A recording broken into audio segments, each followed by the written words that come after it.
As promised, I'm going to work through problem 22-6 for you so that you have an idea as to how to handle accounting changes and error corrections. This is your homework problem on Wiley Plus. So let's read through the exercise quickly before I show you how I've set it up and what has been asked of you in terms of what journal entries, etc. you need to do. So on December 31st, 2017, before the books were closed, management and accountants of Madrasa Inc. made the following determinations about three pieces of equipment. So we have equipment A, B, and C. We'll see what has happened with each of these. They've given us some additional data. They've asked us to prepare journal entries and then the comparative retained earnings statement. So let's start with the first equipment, and I'll put down the information over here as we go along. So equipment A was purchased on Jan 2nd, 2014. It originally cost $540,000, and for depreciation purposes, the straight line method was originally used. The asset was originally expected to have a useful life of 10 years and a zero salvage value. In 2017, the decision was made to change the depreciation method from straight line to sum of years digit method. The estimated useful life and the salvage value have not changed. So let's write down the basic information over here. The purchase date for the first asset is Jan 2nd, 2014. We have made the decision on December 31st, although it's the end of the year, as it was done before the books were closed. We have not done anything, no journal entry has been done in 2017. So I'm really looking at effective January 1st, 2017. I'll be looking at information on that date. So the original cost of the asset has already been given to me at $540,000. The estimated salvage value was 0. The estimated life in years was 10 years. The depreciation method is a straight line method. So based on this, depreciation expense per year is calculated as original cost minus salvage value divided by the estimated useful life. That's the formula. So depreciation expense per year was $54,000. 540,000 minus 0 divided by 10. Therefore, I have changed the method to the sum of years digit method. When I change the method, one of the first things I need to know is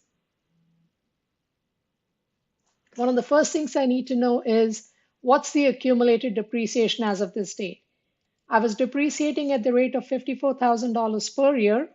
How many years have I depreciated from January 1st, 2014 through January 1st, 2017? All of 2014, 2015, and 2016, 3 years. Therefore, 54,000 times 3 is the accumulated depreciation. What's the book value at this point of time? The original cost minus accumulated depreciation gives me book value of 378. Now this becomes my depreciation base that I'm going to use moving forward. So what do I need to do? For the straight line method, I have to calculate the denominator for the fraction. So basically, how many years do I have remaining? Of the 10 years, if 3 years I've already used and depreciated the asset, the remaining life is 7 years. So the remaining life is 7 years. I will calculate that the denominator of the fraction as the 7 years, 1, 2, 3, 4, 5, 6, 7. You add up the numbers to get 28.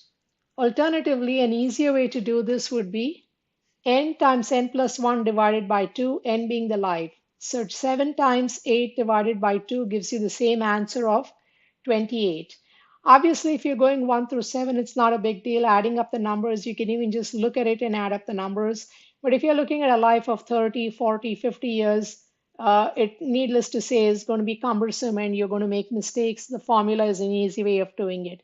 Either way, the number I need is this 28. Now that I have this number, I can calculate my depreciation expense.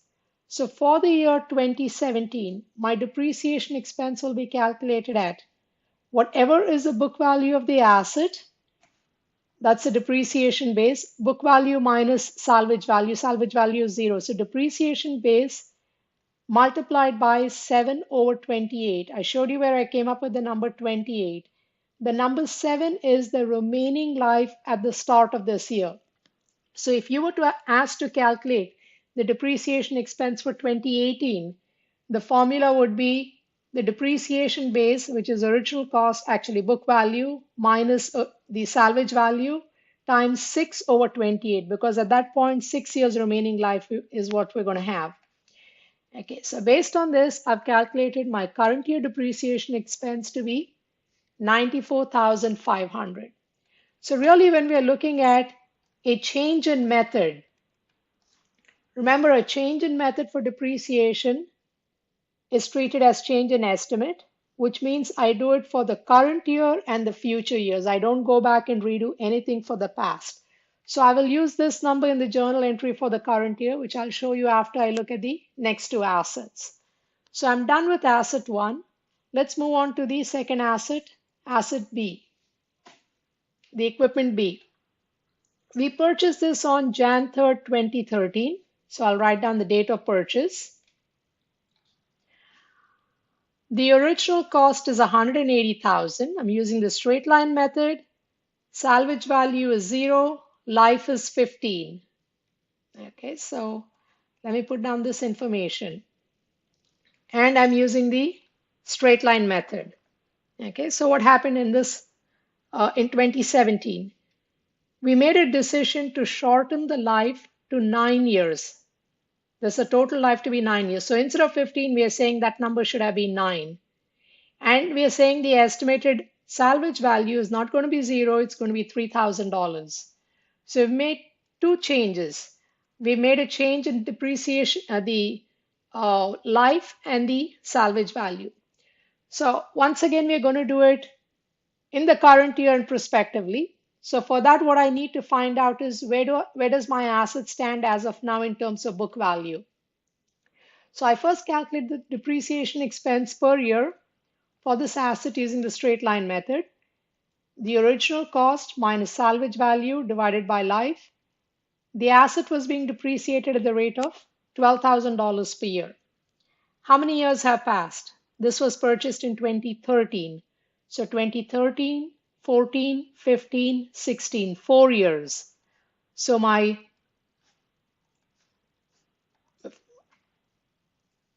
accumulated depreciation is going to be 12,000 times 4, which is going to be 48,000. The book value as of this date is going to be the 180 minus 48, what's already depreciated, 132,000. Okay, the revised total life that I have now is 9 years. Okay, that's a revised total life. How many years are remaining? Okay, we'll have to find out that in a second. Revised salvage value we've been told is $3,000. So let's take a look at this for a second here.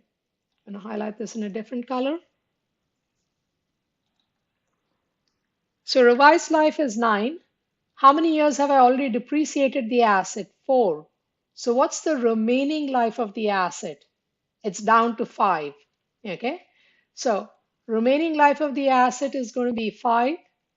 And that's basically this 9 minus the 4 years that the asset has been depreciated. Now we'll calculate the depreciation expense. The formula is similar to what we had before, except that our starting point is going to be the book value at the time we made the change. So instead of 180, we use 132. Instead of 0, we are going to use 3,000. And instead of 15 years, the remaining life is 5 years. Okay, so 132 minus 3,000 divided by 5 gives me the new depreciation expense. I'm going to depreciate the asset at the rate of 25,800 for the next 5 years. Okay, so the first one we had looked at for equipment A, it was change in method. And here we are looking at, we have revised the life of the asset and the salvage value. These two are both estimates. Okay, we made revisions in those. Now let's move on to the third asset, equipment C, and let's take a look at what's happened to this asset. This asset was purchased on Jan 5th, 2013. The asset's original cost is $160,000. This amount was entirely expensed in 2013. So when we purchased the asset, instead of doing the journal entry equipment debit cash credit, we basically wrote down equipment expense debit, cash credit, and that asset was completely off my books immediately. I didn't go through any depreciation. So let's see what the impact is going to be. So the original cost was 160. We had said there was going to be no salvage value and the life was going to be 10 years. Okay. So the depreciation method is straight line method. What should the depreciation expense have been per year? 160 minus 0 divided by 10. And what does that work out to? $16,000 per year is what we should have been depreciating it. But obviously we didn't do it because we expensed it immediately. If we had done it correctly, how much accumulated depreciation should we have up to this point of time? Again, count the number of years that have passed. 2013, 14, 15, 16. 4 years.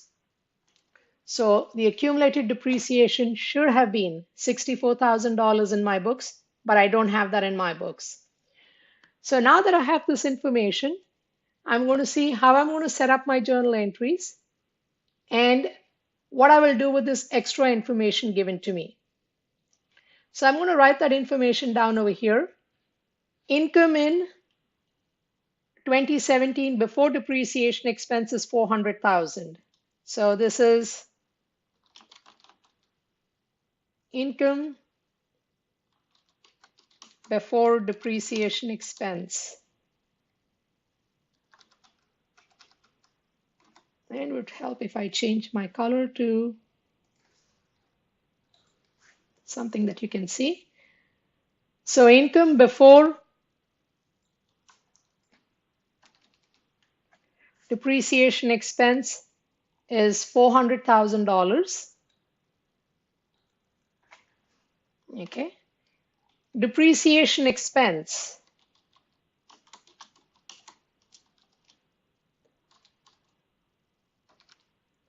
and this is without calculating the depreciation for A, B, and C, which we have done now. They've told us is 55,000. Okay, I'll expand this in a second. They've told us net income, or just let's call it income as they're calling it, in 2016, last year, was $370,000. They've asked us to ignore income taxes, and they've told us we have 100,000 shares outstanding. That information is irrelevant for the problem, and I'll explain to you why that information is irrelevant. They've asked us to do journal entries for 2017, and they've also told us that the retained earnings at December 31st, 2015 was $200,000. And we need that number, and we'll take a look at where we need the number. So at this point of time, I'm going to expand the Excel spreadsheet that I have so I can show all of it in one place. Okay. So again, let's review what we have over here. Okay. So let's start with equipment A. Equipment A is fairly straightforward. I'm not going to do anything for the past. All I'm going to do is the current year's depreciation, and we know what that amount is. So on December 31st, my journal entry is this fairly straightforward. Depreciation expense debit, accumulated depreciation for equipment A credit, and the amount is $94,500. And that's all there is for that particular asset. Same thing for equipment B. I calculated my depreciation expense to be $25,800 for the current year and the remaining 5-year life. Again, my journal entry is very straightforward. Depreciation expense debit, accumulated depreciation credit for equipment B, $25,800. For equipment C, before I depreciated, remember I had written off the asset completely As soon as I bought it, I expensed it. I need to bring the asset back in my books. Okay. So I bring the asset back in my books. So I will write equipment C debit at the original amount of 160. I bring it back into my books. I should have depreciated it 64,000. So accumulated depreciation credit 64,000. And I expensed the entire 160 in the first year. And that was a mistake. It should have been as an asset. I should have been depreciating it at the rate of 16,000 per year. So the difference is retained earnings that was overcharged, which means net income was understated. Therefore, I'm making an adjustment and I'm going to have retained earnings credit 96,000. Now I'm ready to depreciate the asset for the current year, and that amount is 16,000. And just like these first two, the journal entry is going to be depreciation expense debit, accumulated depreciation credit, 16,000. Okay. Now that I have this, I'm ready to prepare my statement of retained earnings. So for my statement of retained earnings, what we know is we have retained earnings beginning balance. I add net income to it. If I had to pay out dividends, I'd write less dividends, but in this case, we're not talking about dividends. And then I have retained earnings ending balance. I have two additional lines over here, and that's to take care of the error that I made for equipment C. So in 2016, what was my retained earnings beginning balance? Whatever was the ending balance on December 31st, 2015 is the beginning balance for 2016. Okay. I start 2017. Okay. But before I start 2017, I have to say that I have this error that's there that I need to adjust. And that error, I'm going to adjust over here to the 2016 number. And that's at $96,000, giving me a total of $296. The net income last year was $370,000, giving me retained earnings ending balance of $666. That effectively becomes the beginning balance for the next year. We don't have any of this adjustments in 2017. That's a 2016 number we took care of.